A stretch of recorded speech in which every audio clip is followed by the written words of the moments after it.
Bonjour à tous. Alors moi je suis Charlène pour le collectif Ayurthera.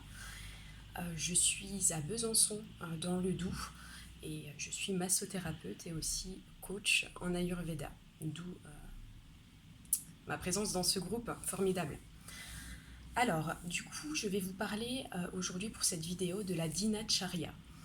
Et en fait la Dinacharya en Ayurveda, donc selon la médecine indienne, c'est l'ensemble des routines qu'on peut mettre en place quotidiennement. Alors j'insiste sur l'aspect quotidien parce que c'est vraiment essentiel, que l'on va pouvoir du coup mettre en place pour surtout trouver un équilibre, pour trouver votre équilibre tout en améliorant votre hygiène de vie. Alors je vais essayer d'être la plus brève possible parce qu'il y en a beaucoup à dire, mais l'idée c'est en fait d'aller piocher dans les différentes routines que je vais vous proposer, celles qui vous conviennent le mieux, en tout cas celles que vous avez envie de mettre en place. Ça peut être une, deux, voire trois routines, mais même pas besoin qu'il y en ait trois. Il faut simplement qu'il y ait de la régularité. Ça, c'est super important. Quoi qu'il en soit, si vous ne voulez pas forcément regarder la vidéo en entier, vous pouvez toujours me mettre votre mail en commentaire et je vous prépare une feuille, un document explicatif avec les différentes routines. Alors pourquoi la notion de régularité? C'est ce que je vous disais. En fait, il est prouvé que d'avoir des routines quotidiennement, donc vraiment de mettre en place des choses tous les jours et de se l'ancrer comme habitude, ça va augmenter sa stabilité, sa confiance en soi et ça va diminuer le stress. Donc c'est vraiment intéressant de le faire régulièrement. Et aussi, ça va créer du lien entre le corps et l'esprit. Ça va nous permettre de revenir au corps parce que nous, occidentaux, on est très pris par nos journées. On oublie souvent en fait notre enracinement, notre lien au corps.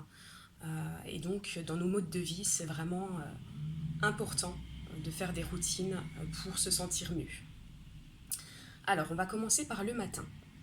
Alors après avoir uriné, donc, on va utiliser un gratte-langue en Ayurveda, donc c'est très connu, donc je vais vous montrer ce que c'est. Ça ressemble à ça, c'est un gratte-langue en cuivre. Le cuivre, il a des vertus assainissantes, donc voilà pourquoi c'est très intéressant aussi de l'avoir en cuivre. Il en existe d'autres, mais en cuivre c'est plus intéressant. Et donc on va l'utiliser sur la langue, donc on va tirer sa langue et on va venir gratter depuis le fond de sa langue jusqu'à l'extrémité de sa langue, plusieurs fois, en plusieurs passages, pour venir enlever le dépôt de toxines qui s'y trouve dessus. Donc les toxines, on les appelle ama en Ayurveda. Et donc on va en fait utiliser ça pour enlever toutes les toxines qui se sont accumulées sur la langue pendant la nuit. On peut aussi utiliser une cuillère si vous n'avez pas de gratte-langue. Je pourrais vous mettre, si vous êtes intéressé, en lien, en commentaire, où trouver le gratte-langue. Moi je les propose chez Letica, en fait la marque que j'utilise pour les soins du visage et l'huile de massage que j'utilise en massage pour mes clients. On a une trousse comme ceci qui comprend le gratte-langue et le verre en cuivre. Donc là je vais vous en parler. Le verre en cuivre, donc celui-ci en fait on le remplit la veille au soir, on le remplit d'eau.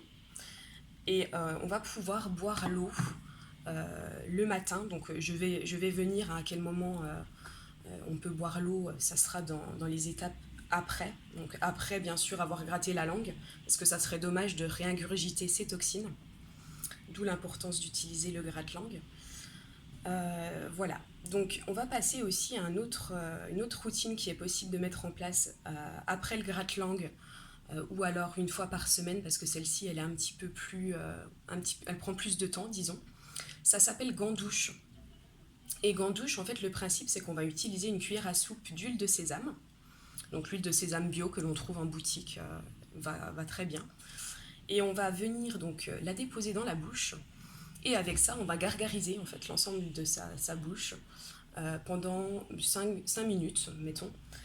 Et là, en fait, l'intérêt, c'est en fait le mélange de la salive avec l'huile va permettre de récupérer aussi toutes les toxines. Ça va dissoudre en fait les toxines dans l'huile.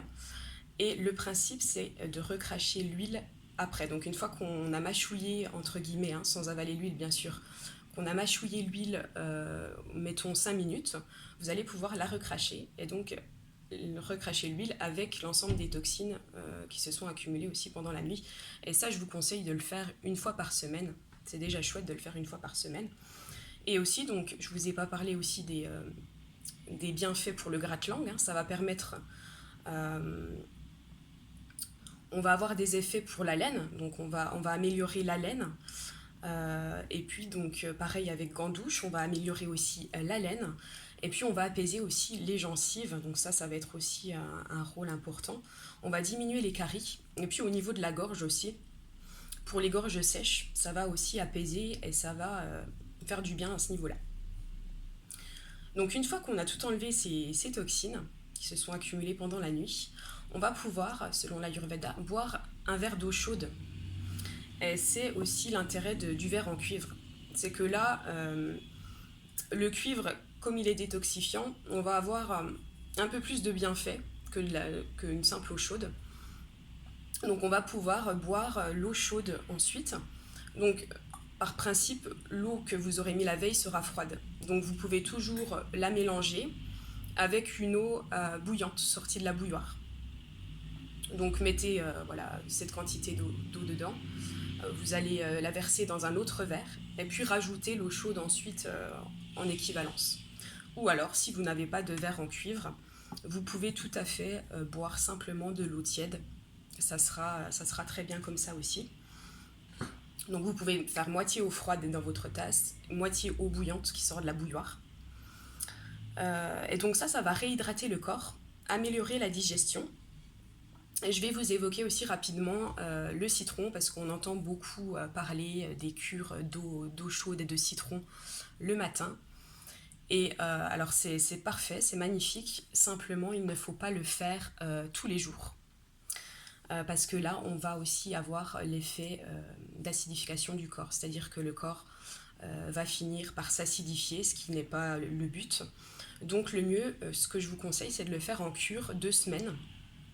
Pendant 2 semaines, le citron chaud, le matin à jeun. Et puis après, de ne plus le faire. Et en fait, dans l'idée, ça serait de le faire une fois à chaque changement de saison. Ça, c'est un bon compromis. Voilà. Ensuite, donc Jalanetti. Donc notre ami Dominique a fait une vidéo qui est super, que vous pouvez regarder, qui est complète sur vraiment l'utilisation du Netipo, qui ressemble à ça en fait. Donc vous pouvez aller voir la vidéo de Dominique qui en parle, mais dans l'idée, ça va être de nettoyer le nez avec de l'eau chaude et du sel. Et ça va vraiment améliorer quand on a des problèmes de congestion, des sinus. Moi, j'aime beaucoup le faire aussi quand j'ai beaucoup de brouillard mental, parce que ça va aider aussi à ce niveau-là. Voilà. Alors, ensuite, si on reprend donc notre fil conducteur du matin, on va aussi pouvoir prendre une douche à ce moment-là. Donc, une fois qu'on a fait les routines précédentes, ou une des routines précédentes, on peut prendre notre douche, ou si ce n'est pas une douche du corps entier, on peut au moins se laver le visage, les yeux avec de l'eau florale. Donc ça peut être une eau florale de la senteur que vous préférez. Ça peut être lavande, ça peut être bleuet. J'ai aussi chez Letica l'Indian Sacré. Donc c'est ce produit-là qui est à base d'aloe vera, donc de jus d'aloe vera. On retrouve le lotus aussi à l'intérieur. Et puis elle est un petit peu citronnée. Donc ça peut faire l'affaire. Donc voilà, dans l'idée vraiment de se rafraîchir le visage, c'est important. Pour les yeux aussi, c'est important de simplement fermer les yeux et de pulvériser un petit peu d'eau florale dessus. Ça va vraiment les rafraîchir aussi. Et puis, donc si c'est pas une douche entière que vous faites, vous pouvez au moins vous laver, donc comme je vous disais, le visage, les yeux, et puis les mains et les pieds. En Ayurveda, c'est conseillé de faire ça le matin. Ensuite, je vais vous parler de la respiration. Donc là, je ne vais pas rentrer dans les détails parce qu'on va vous faire aussi une vidéo sur les différentes techniques de respiration. Mais l'idée, c'est de réoxygéner son corps dès le réveil. Donc ça peut être vraiment tout de suite après le réveil pour ceux qui en ressentent les besoins. Donc vraiment se poser 2 minutes, ne serait-ce, c'est déjà bien, pour vraiment réoxygéner son corps. Ça peut être de la cohérence cardiaque aussi, donc on vous en parlera plus tard. Mais la cohérence cardiaque, dans l'idée, c'est vraiment inspirer pendant 5 secondes et expirer aussi pendant 5 secondes. Vraiment recaler une respiration prolongée qui va nous faire du bien. Ensuite, on va parler de la méditation. Donc là, la méditation, c'est pareil, on vous refera une vidéo plus complète à ce sujet-là.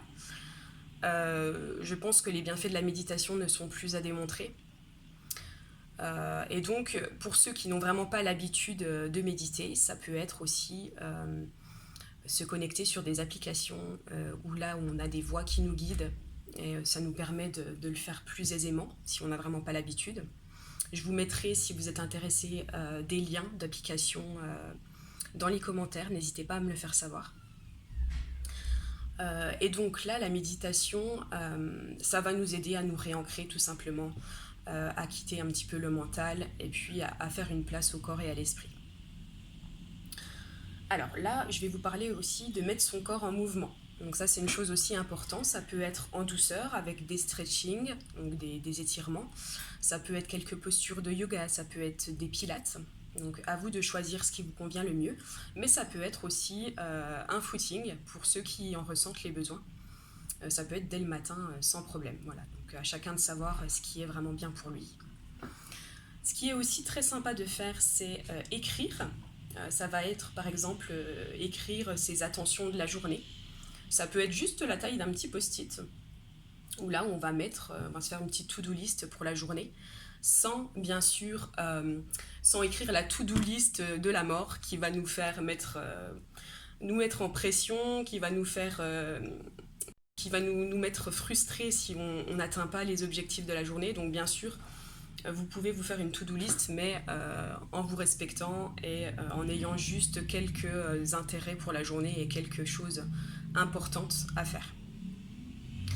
Le petit déjeuner, donc voilà, là notre corps est prêt, notre organisme est vraiment prêt au niveau digestif, une fois qu'on a fait quelques routines, sans forcément tout faire bien sûr, mais il est prêt à recevoir la nourriture. Et là on va vous faire aussi une vidéo explicative des différents petits déj possibles selon l'Ayurveda. Donc je ne vais pas rentrer dans les détails pour cette partie-là. Mais dans l'idée, il ne faut pas manger tout de suite en se levant parce que en fait, notre organisme n'est pas prêt. Et les enzymes digestives, elles sont pas à leur plein potentiel. Voilà pourquoi on attend un peu avant de manger. Et surtout, on boit de l'eau chaude avant de manger. Donc, je vais vous parler du milieu de journée cette fois. Donc le milieu de journée, c'est très bien aussi de pouvoir faire une pause entre le matin et le soir. Ça peut être par exemple une promenade digestive après avoir mangé. Ça peut être bien d'aller dehors, prendre l'air, un petit peu, se réoxygéner. Et je vais vous donner une petite astuce aussi qui me semblait intéressante. Ça s'appelle le Pomodoro. Et là, en fait, ça peut être mettre son minuteur toutes les 25 minutes environ. Enfin, c'est bien 25 minutes. Parce qu'en fait, au bout de 25 minutes de focus, donc quand vous êtes en train de travailler sur un projet ou que vous êtes vraiment dans l'action, parfois on a besoin de rester concentré et d'être aussi dans son plein potentiel de créativité. Et donc là, en ayant son alarme qui sonne à 25 minutes, on le bloque 5 minutes. Et puis là, l'idée, ça va être vraiment de ne plus laisser place au mental, mais de sauter, ça peut être danser, ça peut être faire des choses en fait qui vous reboostent un petit peu et puis qui vous fassent couper de ce que vous étiez en train de faire. Donc ça peut être aussi faire des pompes, enfin voilà. À chacun de trouver quelque chose qui puisse lui faire passer un petit peu le mental qui était un petit peu trop présent. Donc ça, c'est une petite astuce que j'utilise moi quand j'ai des gros projets et qui me permet aussi de lâcher prise et puis de me remettre plus concentrée dans ce que j'étais en train de faire. La sieste, voilà, on va parler de la sieste. Donc la sieste, ça peut être 20 minutes maximum, je vous conseille, parce qu'au-delà, on va rentrer dans un cycle de sommeil et c'est vraiment pas le but. 20 minutes, c'est vraiment le temps parfait pour vraiment régénérer le système nerveux. Donc ni plus ni moins, 20 minutes, c'est parfait. Vous pouvez vous mettre aussi un petit réveil. Alors, le soir, cette fois. Donc le soir, il y a deux possibilités. C'est soit tout de suite après le travail, pour vraiment couper aussi de ce qu'on était en train de faire et de pouvoir aussi nous accorder du temps pour nous. Alors moi, j'ai la chance d'habiter pas loin de mon lieu de travail. Je suis à 5 minutes. Et je viens souvent à vélo là, donc ça va être le printemps, il commence à faire beau. Donc moi, mon petit bol d'air en sortant du travail, c'est de rentrer chez moi à vélo. Et déjà ça, c'est vraiment top, parce que ça permet de couper de ce qu'on était en train de faire, de sa journée. Alors si vous n'avez pas la chance de faire comme moi, vous pouvez trouver autre chose. Ça peut être du yoga, ça peut être un petit peu de sport. Voilà, enfin ce qui vous convient vraiment le mieux. La douche, donc là on revient sur la douche, on en avait parlé le matin. Alors là, ça va aussi avoir ce rôle en fin de journée de pouvoir faire un nettoyage énergétique parce que l'eau est vraiment puissante à ce niveau-là. Donc là, on peut vraiment nettoyer entre guillemets sa journée avec notre douche. Donc mettre aussi le focus sur ce qu'on a fait pendant sa journée et puis ce besoin de vraiment se nettoyer de tout ce qu'on aurait pu faire. L'huile de sésame est très intéressante pour faire des automassages en Ayurveda. C'est vrai qu'en Ayurveda, on accorde beaucoup d'intérêt aux automassages. Donc ça peut être l'huile de sésame qu'on trouve dans sa boutique bio de préférence. Ça peut être aussi cette huile-là qui est aussi l'huile Letica que j'utilise pour masser, qui est composée à majorité d'huile de sésame. On a aussi l'huile de moringa qui est un actif qu'on trouve donc dans la pharmacopée ayurvédique. Il y a aussi de l'huile de pépins de raisin et de l'huile d'amande dans celle-ci. Et donc l'idée, ça va être vraiment de prendre conscience du toucher et du toucher pour soi. Vraiment de se faire du bien et de se masser soi-même.